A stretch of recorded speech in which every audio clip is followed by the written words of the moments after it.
Hey everyone, and welcome to our deep dive.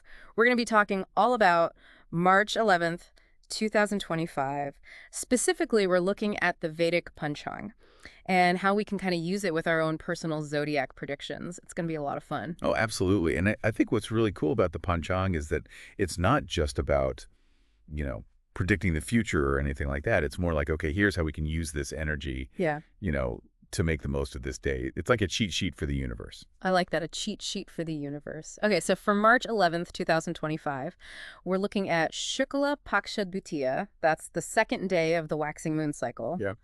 And the nakshatra for this day is Rohini. I know that's a pretty significant nakshatra. Can you tell me a little more about that? Oh, yeah. Rohini is a huge deal in Vedic astrology. It's one of the most auspicious nakshatras, and it's connected to growth and creativity and nourishment. I always think of it as like a blossoming flower, just so much beauty and potential. Oh, I like that. And it's connected to the moon god Chandra. So you have this beautiful lunar influence as well. Oh, very cool. So how does that combine with the whole Shukla Paksha Dvitiya energy? Because I know that's also about new beginnings. Yes, definitely. Shukla Paksha Dvitiya is super favorable for starting anything new, creative endeavors, planting those seeds for the future. And when you combine that with Rohini's energy, oh man, it's like you just get this incredible synergy for making things happen. So we've got like this cosmic cocktail of new beginnings, creativity, and lunar energy. What does that mean when we start looking at our own personal zodiac signs? Well, that's the fun part. It means that each sign is going to experience these energies through their own lens.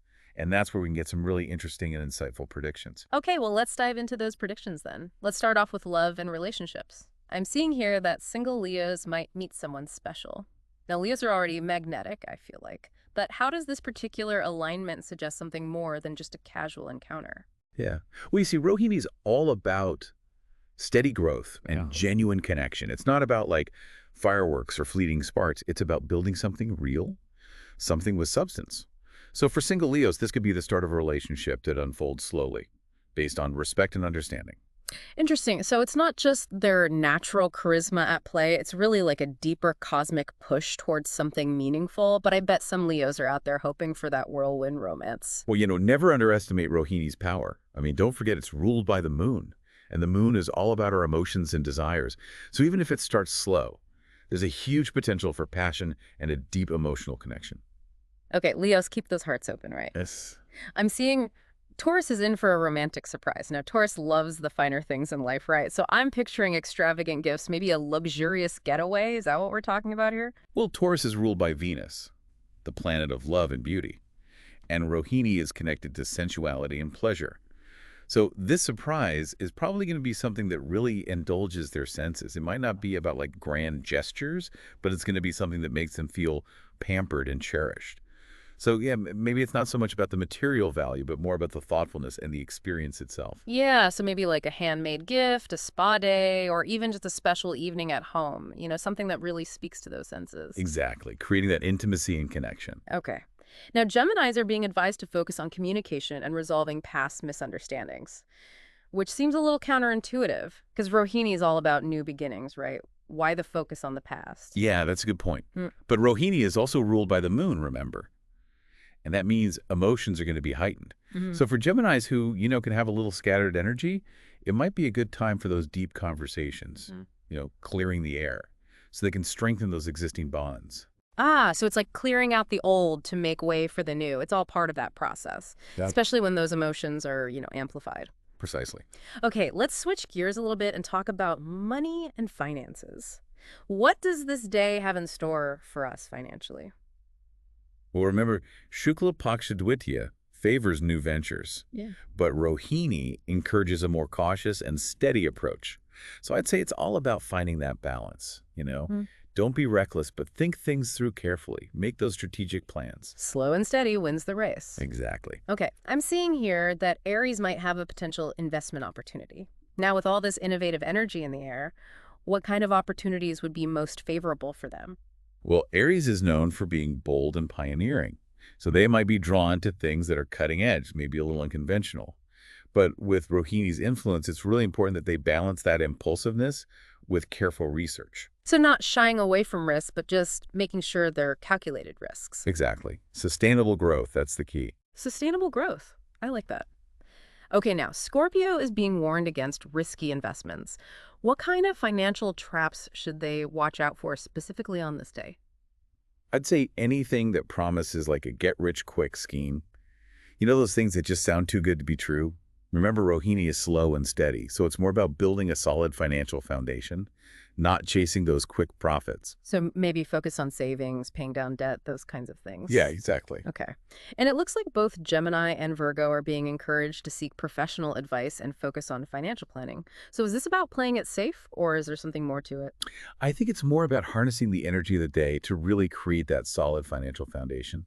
So for Geminis who can sometimes be impulsive spenders, this is like a wake-up call to get organized. Make a budget. And for Virgos who are already detail-oriented, this is the time to fine-tune those strategies, get some expert advice to really optimize those investments. So it's less about restricting and more about making those conscious decisions that really align with their long-term goals. Exactly. Taking control. I like that. Well, I don't know about you, but I'm ready for a break. We've covered a lot of ground. Yeah, me too. We'll be back soon with more insights from the stars. Welcome back. So are you ready to dive into some more Zodiac predictions? Absolutely. I'm ready for more cosmic insights. What do we have next? Well, for Cancer, it looks like there's going to be a strengthening of those emotional bonds. Oh, now that really makes sense with that whole Rohini energy.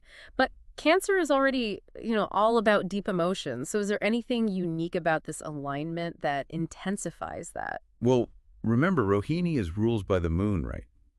And the moon governs our feelings, instincts, that deep connection with others. So for Cancers, this might be a day where that empathy, that understanding with loved ones is even stronger. So it's about those little things, Yeah. maybe cooking a meal together, having those heart-to-heart conversations, just really being present for each other. Exactly, those everyday moments that really create that sense of emotional security and harmony. Love that.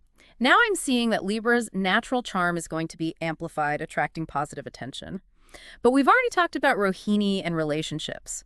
So how might this manifest differently for Libra, who's ruled by Venus, the planet of beauty and harmony? Hmm. Yeah, good point. So while Rohini can definitely boost those romantic connections for Libra, it could also show up in their creative pursuits and social life.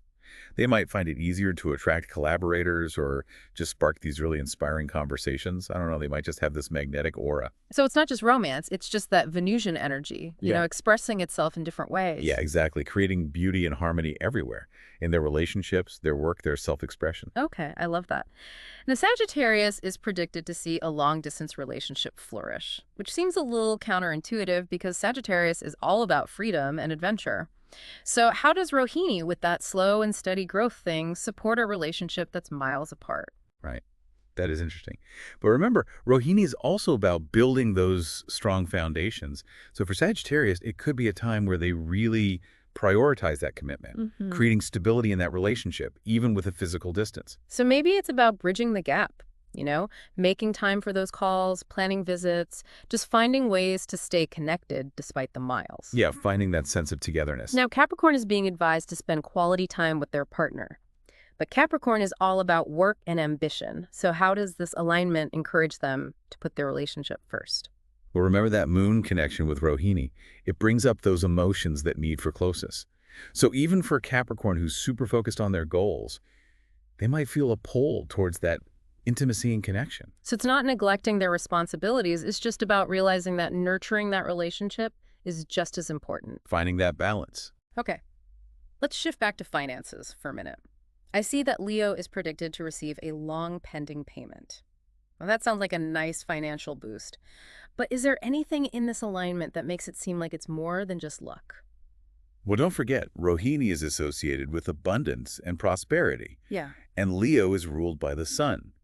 So this could be a moment where their efforts, their hard work is finally being recognized. It's like it's finally paying off, literally. Right, exactly. It's that reminder that when we put in the work, the universe responds. Now, Virgo is being advised to focus on saving rather than splurging, which honestly sounds pretty typical for Virgo, but is there a deeper meaning behind this advice? Absolutely. Rohini's influence is all about that slow and steady growth. Right. So for Virgo, this could be the perfect time to build that financial foundation instead of those impulse buys. It's all about making choices that are going to benefit them in the long run. So maybe instead of, buying that new gadget, they're creating a budget, setting financial goals, really Right. thinking long term. Okay, now Libra is predicted to see profits from a joint venture.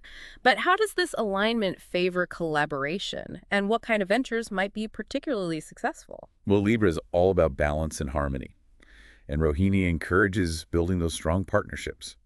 So I'd say this is a time for Libra to join forces with people who have complementary skills, share that vision. So teamwork makes the dream work. Right. It's about that synergy, that power of working together. Love it.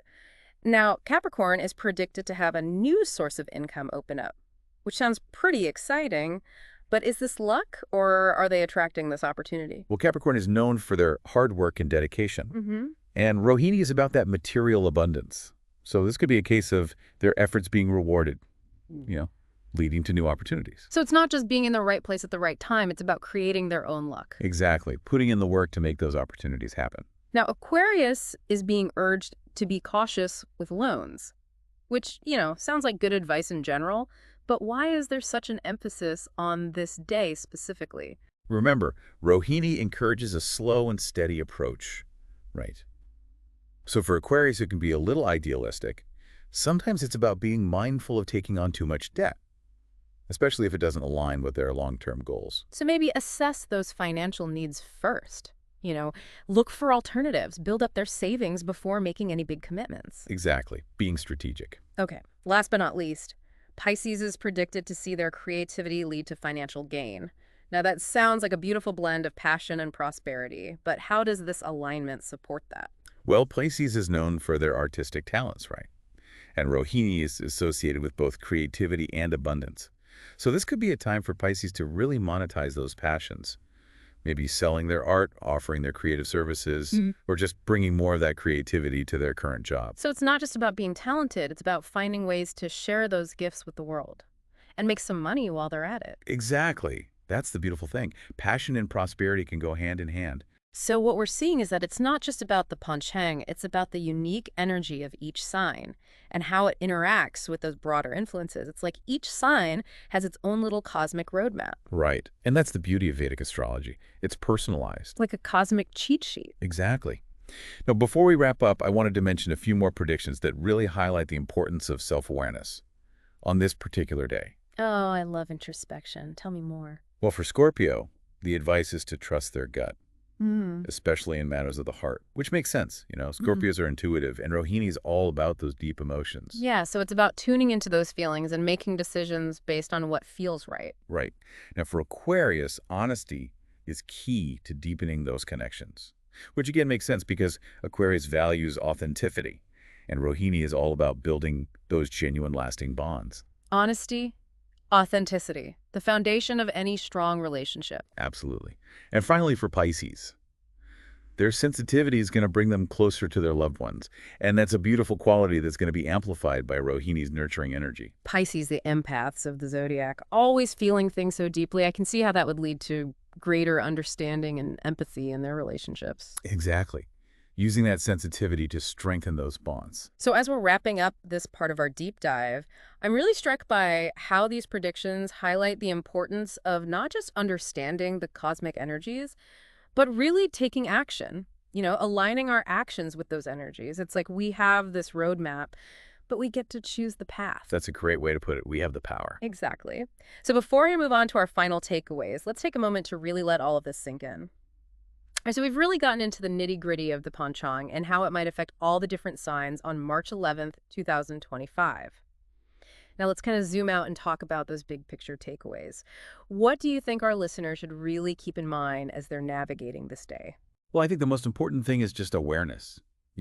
When we understand those energies of Shukla Paksha Dwitiya and Rohini Nakshatra, we can approach the day with intention. Like we have this cosmic compass guiding us towards those opportunities for growth, for connection, even for abundance. Yeah, it's not just about waiting for things to happen. It's about being proactive, making those choices that are going to help us reach our goals. Exactly. And we've seen how each sign can kind of use those energies in their own unique way. Some signs might be focused on those new beginnings, others on strengthening those bonds they already have. Yeah. Or even, finding those creative outlets. And of course, we can't forget about finances. It seems like this combination is really encouraging a balanced approach. thinking things through, making those smart investments. Absolutely. True prosperity isn't about those quick wins. It's about making choices that are aligned with our values and our long-term vision. So for our listeners who are, ready to make the most of this day, what's your advice? How can they really use this information to their advantage? Well, I'd say start with a little self-reflection. Think about those personal goals. What do you want to manifest, both in your personal life and your career? So set that intention. Exactly. Yeah. And then take a look at those predictions for your sign. Do they resonate with your goals? Can you use those energies to help you achieve what you want? Or maybe there are some challenges to be aware of. It's like using the predictions as a guide, but not like a set of rules. You still have that power to choose. Exactly. And remember, while these general predictions can be really helpful, a personalized reading based on your birth chart can give you even more clarity. Like a custom-made cosmic roadmap just for you. But even without that, just being aware of these energies can help us make those smart decisions. Approach the day with more intention. Absolutely. And on that note, I want to leave everyone with a question. We've talked about how this Tithi and Nakshatra combo might influence our love lives or finances, but do you think it could go beyond that? Could it affect other areas of life too? Maybe boost our intuition, make us more creative, or even, deepen that spiritual connection? I love that. It's like the universe is giving us these little hints, encouraging us to explore all the possibilities. So as you go about your day on March 11th, really pay attention to those little nudges, those synchronicities. You never know what the universe might have in store. Indeed. And maybe this deep dive has made you curious about Vedic astrology. There's so much to discover. It's a fascinating world. Well said. And with that, we've reached the end of our deep dive. Thank you so much for joining us. We hope you've enjoyed this little exploration of Vedic astrology. It's been my pleasure. And remember, you have the power to create your own destiny. Keep your eyes on the stars, your hearts open, and until next time, stay curious.